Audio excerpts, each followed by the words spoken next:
What is it up Look, with man, you and Stephen A? I've done the homework on Stephen A. He's fraudulent.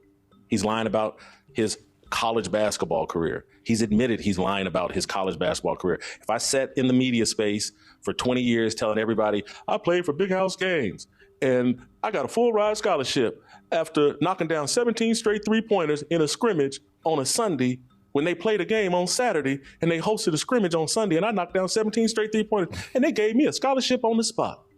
Anybody familiar with HBCUs? Anybody familiar with Winston-Salem State and how little money Winston-Salem State has and had back then? They're not giving out scholarships on the spot to anybody. It's all a lie. And I've done the homework. And he runs around with these former teammates. So some dude named Gary Stevens that, if you go back and look at the newspaper articles like I did, Gary Stevens was some 6'3" guard. The Gary Stevens that Stephen A. runs around with is some 5'9" midget who played basketball up in New York for some school called Old Westbury. They're running around taking flights and posting Instagram photos. Yeah, we're Winston-Salem State teammates. It's all a lie. It's fraudulent. Everybody has seen someone like Stephen A. Smith who in 4th grade, by his own admission, got held back because they thought he was retarded. When he was in 11th grade, his counselor laughed at the thought of him going to college. And again, someone like me that's a journalist that we're the same age. We came up together. I know how fraudulent he was as a sports writer and how they had to rewrite everything that he did. Hey, what's up, guys? So one of the longest standing feuds in the sports media landscape has been between Jason Whitlock and Stephen A. Smith. And recently, Whitlock appeared on Cam Newton's 4th and 1 and continued his long-standing rant about Stephen A. Smith, talking about how his whole journalism career is based off of lies and BS. Nonetheless, Stephen A. Smith didn't take too kindly to those words and clapped back at Whitlock in spectacular fashion, basically talking about how Jason is jealous of all his success and pretty much flexed on him, to the point where he even trolled Whitlock with his funny GoFundMe page he opened. Anyways, listen to what Stephen A. Smith had to say. Nice studio. Something you can't afford. Somewhere along the way, you know what I'm contemplating doing, Jason? I haven't made a decision yet. But I'm thinking about starting a GoFundMe account for you. Because clearly you're that desperate. That's why you talk about me so much. Look at your numbers when you're talking about me and look at your numbers when you don't. I keep you relevant. That's perhaps the worst insult of it all. Fat Bastard Lock. That's the title of the GoFundMe account. Fat Bastard Lock.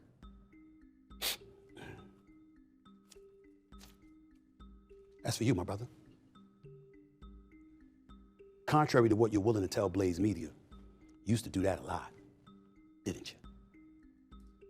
After all, that's the only chance you had of getting some. Needless to say, probably didn't work for you either.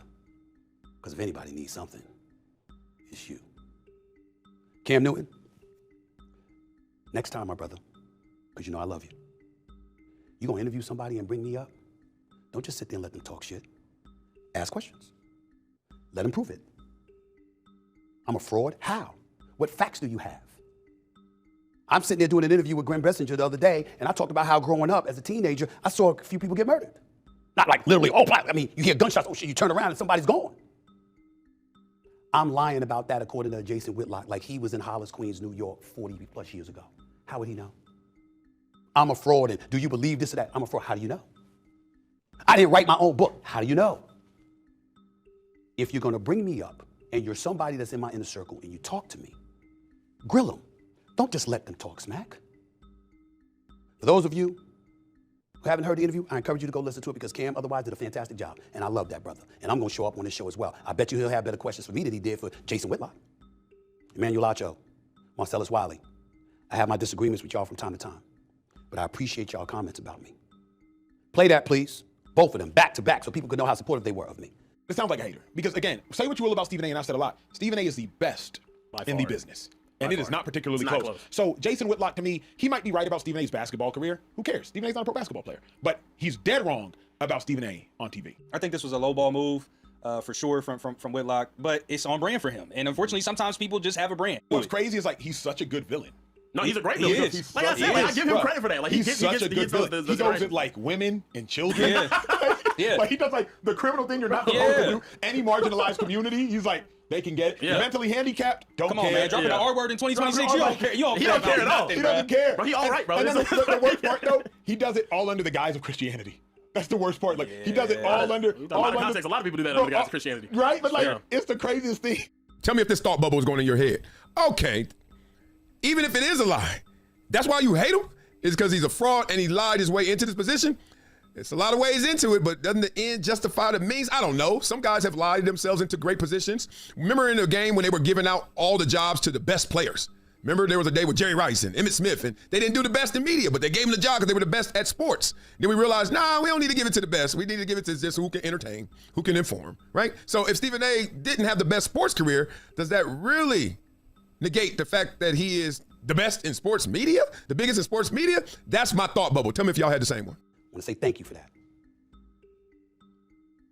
I really mean it. Not just to Emmanuel Acho, but even to the curly-haired, light-skinned cat, don't know his name right now. They tried to call me out over the Zion Williamson thing. All I would ask in the future, fellas, is that when y'all talking about me, particularly with the Zion situation, could you do your homework? Because it's one thing to watch the league, it's another thing to cover it. What I said about Zion, I wasn't insulting him. I was telling the truth. It was in his contract. There was a food clause. It's the truth. There are folks who watch the league, and there are folks who cover it. I cover the league.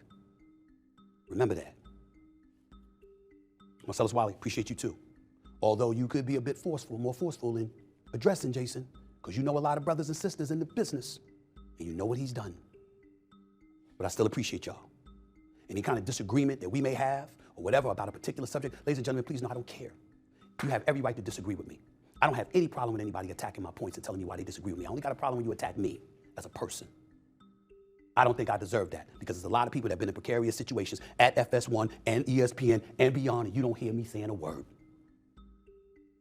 Some level of decency has to take fold. Spurring conversations with one another. Y'all are all welcome on this show anytime you want. Happy to talk with y'all about differences and agreements. Everybody, except that no good bastard that has contaminated this industry, systematically trying to slice and dice and hurt black people with executives, with networks, and beyond, because he wants to be the one that everybody shines a light on, not accepting the fact that he had his chance, and he blew it. You lost, bro. Whitlock. I know it hurts, but accept it.